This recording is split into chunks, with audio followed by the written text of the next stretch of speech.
Okay.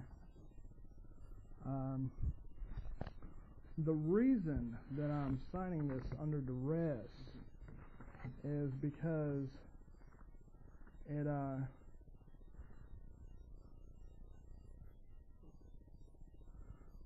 okay. I feel like there is an abuse. It is an abuse of rights to ask me to take another polygraph based solely on the fact that I pled the fifth on the first polygraph. So I feel like it's discriminating against me because I exercise a constitutionally protected right.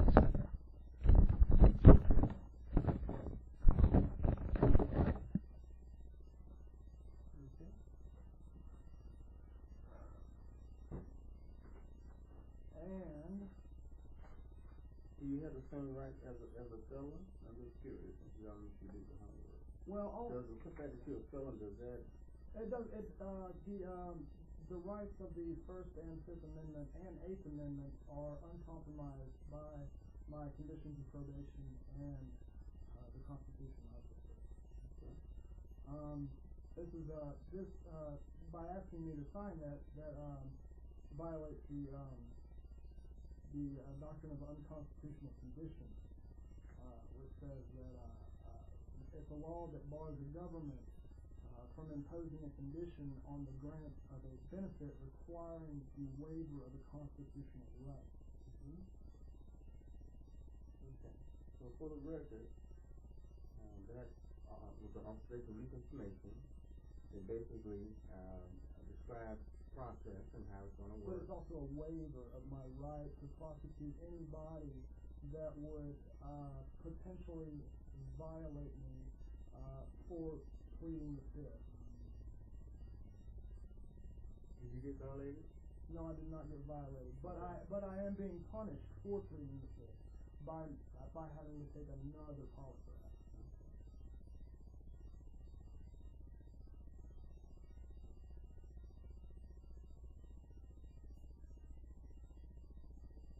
And I was threatened, and now they've made good on the threat. Okay. All right. So noted. But you might not have time to read this or anything, but it might be something I wanted to give to you. Maybe you might want to take home and look at it later. Okay. I'll do that. I promise I will. They're interested to know how I violate your right as someone who's trying to protect your right as an examiner. I protect myself because I don't know what you did with the business. Oh, no, I understand. I'm just... My job is to make sure that you're being honest and have not violated your probation. Right. And you're not doing anything that will put you at risk of violating your probation. That's right. So we're working together as a team with the probation officer as well as the treatment provider, which is Dr. Frazier.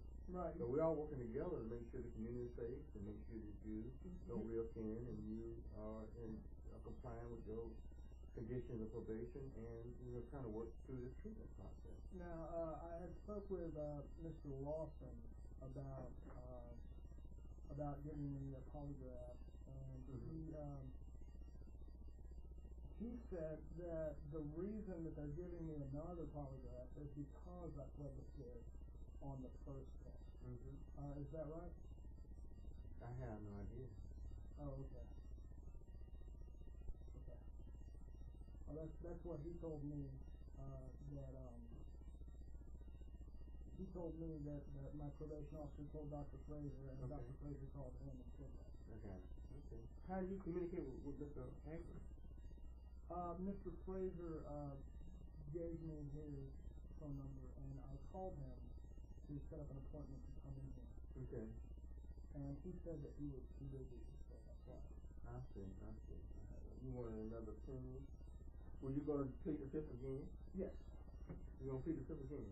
Yes, I do intend to plead the fifth on all questions that would potentially incriminate me or potentially provide a link in the chain of evidence to a criminal investigation.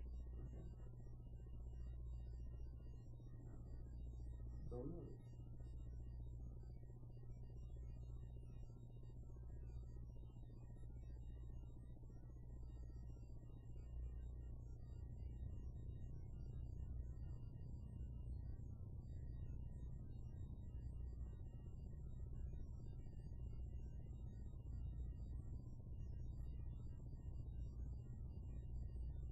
Okay, so basically, that's the polygraph. It's designed to, it's basically a tool. It's not a barometer. The whole process is an interview with a polygraph kind of stuck in the middle. And in the pre-test phase of it, we actually talk about you, talk about your situation, and to get some background information on it, and just see how, talk about your conviction and your offense. All right, and then the in-test, and as we also are going to review the questions that we're going to ask, and we're going to discuss them thoroughly, make sure you understand them before we ask them. I won't trick you and surprise you and anything. We're not here to try to catch you up or violate your rights, but we're here to make sure you understand the questions. So once you understand the questions, we want to make sure you have a fair opportunity to pass the polygraph. So that's why we take the time to review them. I won't ask them in the same order that we review them, but we will review them. I won't add any more questions to them. Okay. All right.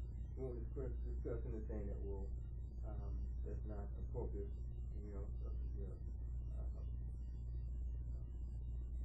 religion or political affiliation, right, or sexual identity and all that good stuff. It doesn't matter.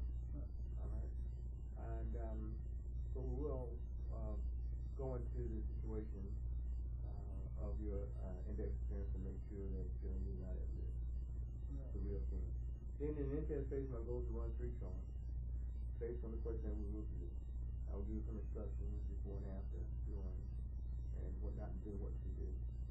And then if I have any concern, I will address them in between the charts. Whatever you're doing is causing the test to be manipulated, or I'm not getting what I feel is good. Well, I had a cup of coffee. Good thing. Coffee. I mean, coffee is not. It will take something serious, and we're going to talk about that. Make sure you're suitable. Okay. But if you had about 10 monsters, no, I didn't. Just one cup of coffee. Speed, no, I didn't. Your weight, no, and all that good stuff. And then after we make sure you're suitable, then we go into the actual interview process. Right. All right. And then after we go through all the interview process and all the points of interest by your probation officer and precinct supervisor, we go into the in-test phase and we actually test on those questions. So how many questions are going to be on the test today? I'm not sure yet. I have to decide. Based on our interview, I will construct the question. It may be the same question we had before. That's what Mr. Lawson said. He said that they would probably just be the same question. Exactly. The same question. Okay. Well, not much has changed in 36 days. It shouldn't have. Again, after that, we'll talk about it, go to bed. We're not to pass like before we like we did last time. I told you to make sure you pass. Even though you said it still. Why do you think they're making me take another polygraph 36 days later? Did they say anything to you about it? No. Matter of fact, you should have been at 7 o'clock. I had a 4:30, and you were 7 originally, I believe, right? I was at 7, but then Mr. Fraser said that I could do it at 4:30. Yeah, because somebody backed out or something. I don't know, but I just get a list. I don't. We have a. I kind of like to be home by 7 today. To be honest, I know it took 30 and a half hours last time, but yeah. Well, definitely this time will take longer. 3.5 hours before, but we'll move forward. Okay. Okay. Any other questions? Yes. Well, it's not a question. Rather, I just wanted to make you aware that there was a federal court order a few weeks ago in the United States versus Laura Chapman, and I gave it to you right there. Okay. And the judge had ordered that she did not have to answer any questions that did not have to do with anything that she had not pled guilty. Mind you, I had not pled guilty to my charges. Right, you said it's still on investigation. And right. I think last time he said that the FBI, the guy who was in charge of the scene, was under investigation. I don't know how that was your claim. I don't know how true that was. I didn't investigate that. It's not, it is. It is. Yeah. His name's Ken Hillman. Okay. FBI special agent. You can look him up. Okay. All right. Well, good information. I'll check into it. All right. Pretty much. It's straightforward. This is probably the first time I've heard anyone who had this concern, and I'm surprised that you have that concern because I know you don't want to go back to be incarcerated. Right, but I don't want to sacrifice my constitutional rights. You'd be willing to be incarcerated to what you feel feel to sacrifice your constitutional rights by taking a polygraph? Would you be willing to go back to prison? It's not against my constitutional rights to take a polygraph. It is against my, it is a constitutional right to force me to answer something that would incriminate me. So you could ask me, like the control questions, like you asked last time, are you sitting down, are the lights in the room on? None of those questions are incriminating.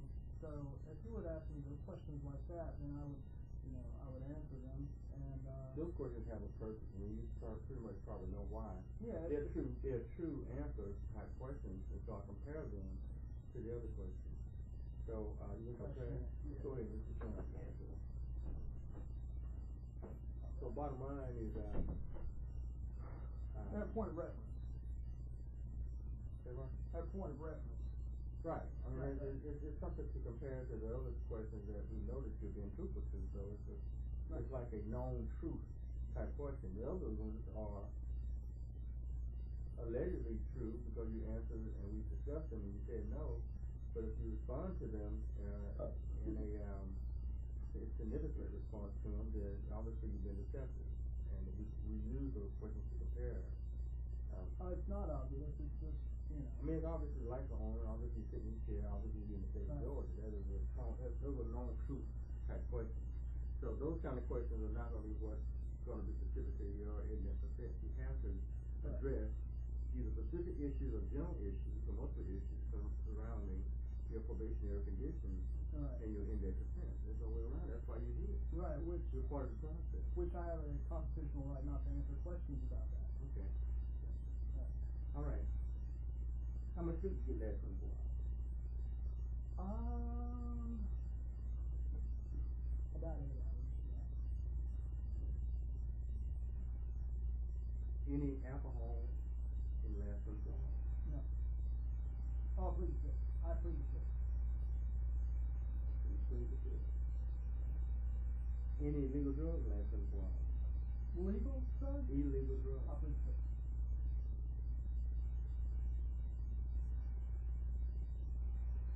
Any prescription medication in the last 24 hours? Yes. What is it for? It's for psychotic disorders, mental health issues. Okay. I take lamotrigine, and I also take Halidol. I take 20 milligrams of Halidol a day and 100 milligrams of lamotrigine a day.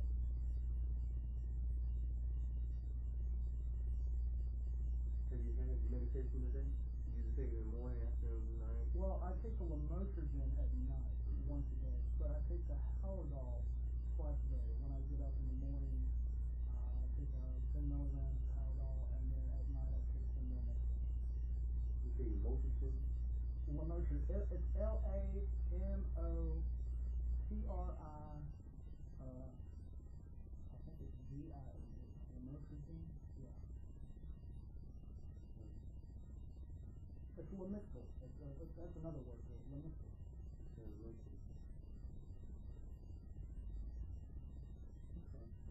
Have you had any cardio issues the last 24 hours? In recently, not necessarily around, do you have any current heart-related issues, high blood pressure, low blood pressure, heartbeat? Yes. Yesterday I went to Georgia Hope to see the nurse, and the lady that before I seen the registered nurse that I talked to about my psychological problems, she was taking my vitals, and she had said that my blood pressure was high, and I said, well, that's normal. It's normal. I do have high blood pressure. And I just drank a cup of coffee, and I'm starting to sweat. It's kind of hot in here.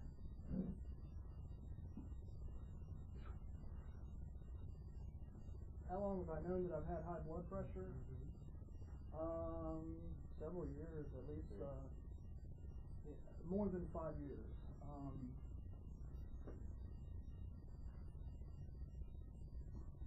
Okay.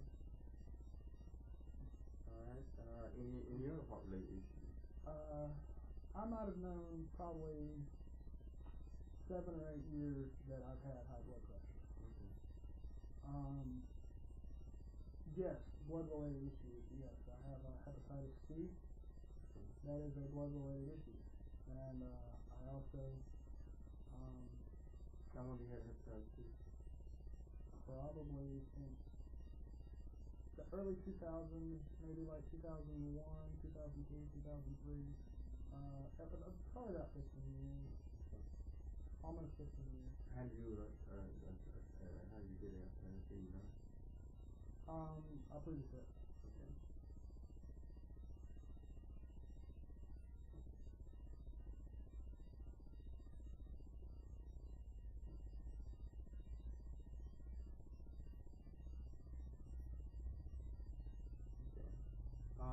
Any other cardio issues? How about respiratory? Any difficulty breathing, regular breathing patterns, and asthmatic issues? Any difficulty breathing, shortness of breath? No. I don't think. How about any nervous system issues like numbness, tingling in the fingers, muscle spasm, twitches, cramps? As kind of a persistent kind of thing. You might be walking off with a little cramp. Shaking. Sometimes I have like sleep paralysis. I wake up and I can't move. Okay. Occasionally I'll twitch. I do have a nervous twitch now that you said it, especially when I think about it. I gotta crack all my bones when I think about it. I get a nervous twitch and I have to crack my knuckles and my back and my legs, my toes and fingers.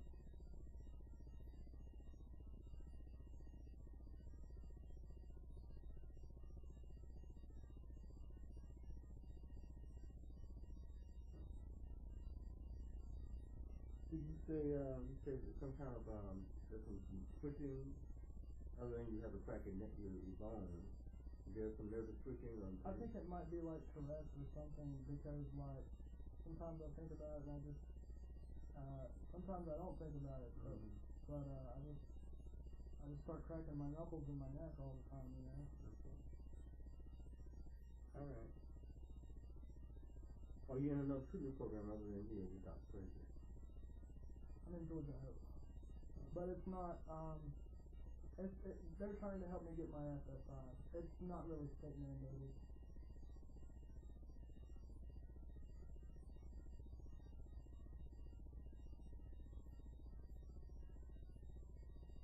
They're trying to help you get what? They're trying to help me get my SSI for my Social Security.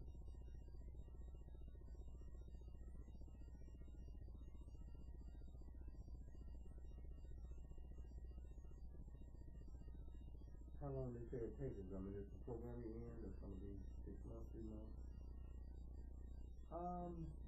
I guess I could just keep going as long as I, need the services. You're trying to get your SSI at some point. Right. No, I just go to see them. How often do you see them? Once every couple weeks, maybe 2 or 3 times a month.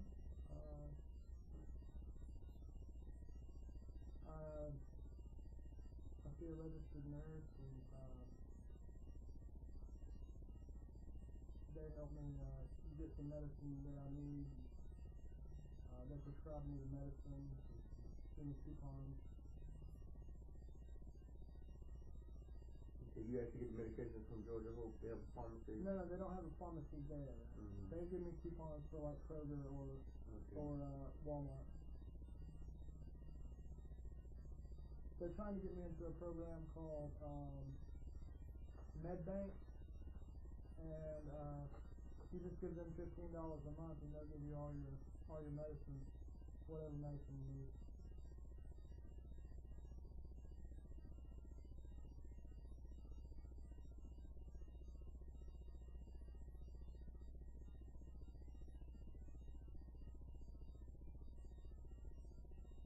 It's called MedBank? Yeah, but I have not been approved for that yet. They asked me to send proof that I am collecting food stamps and they also asked me to send them a letter saying that I had been denied medical help from DHS or VFAX, that they wouldn't give me medical help.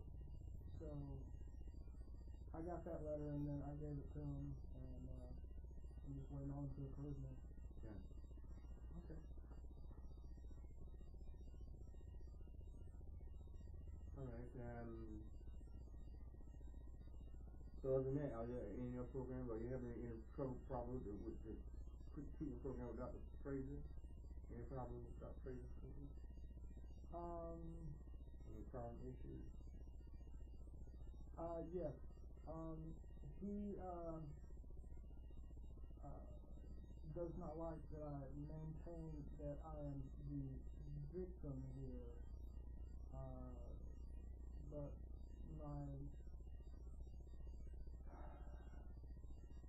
he doesn't like that I maintain that I'm the victim. Again, I haven't pled guilty to the crimes that I have been convicted of, and my case is still in the appellate process. So anything that I could say to him regarding my case or anything else like that, if I tell him I feel like I'm the victim, that's protected, by my First Amendment.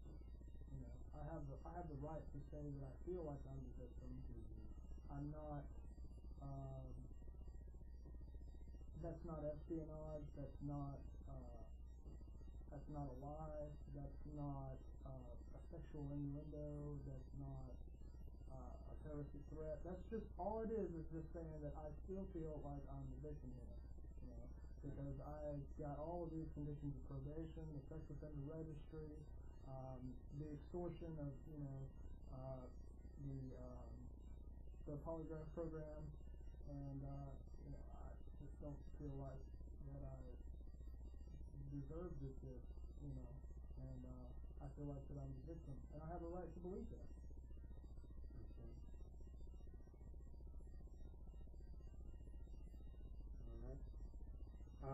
Overall health, so actually that's telling you overall health, it would be good, fair, excellent, or poor. Poor.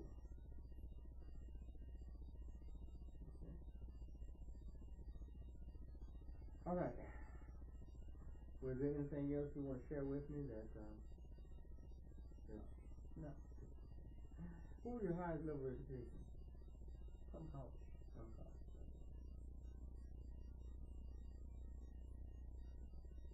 And you were born in what city? Fort Oglethorpe. Fort Oglethorpe. Okay.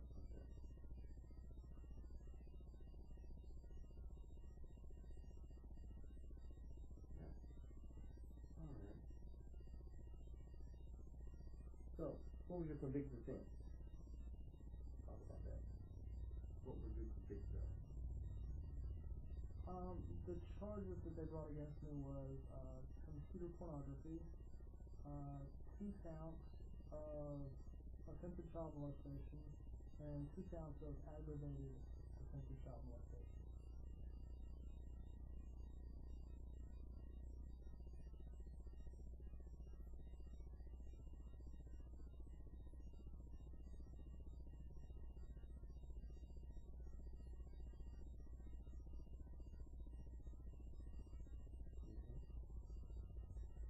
And who were you convicted? I believe it was September. It was either September the 27th or the 28th. I believe it was September the 28th of 2011. Okay. And what was your sentence? Lifetime registry and 20 years D4.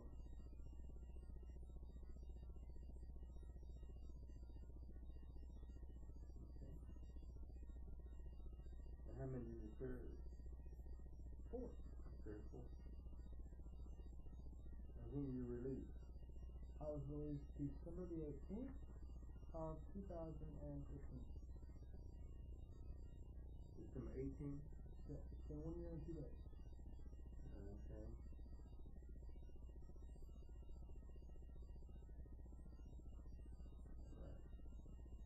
So, the probation, you have another, you released 2015, so you got 20 years and 2035 when your probation is over? You say you have a lifetime on the register. Yes. Okay. What county? City.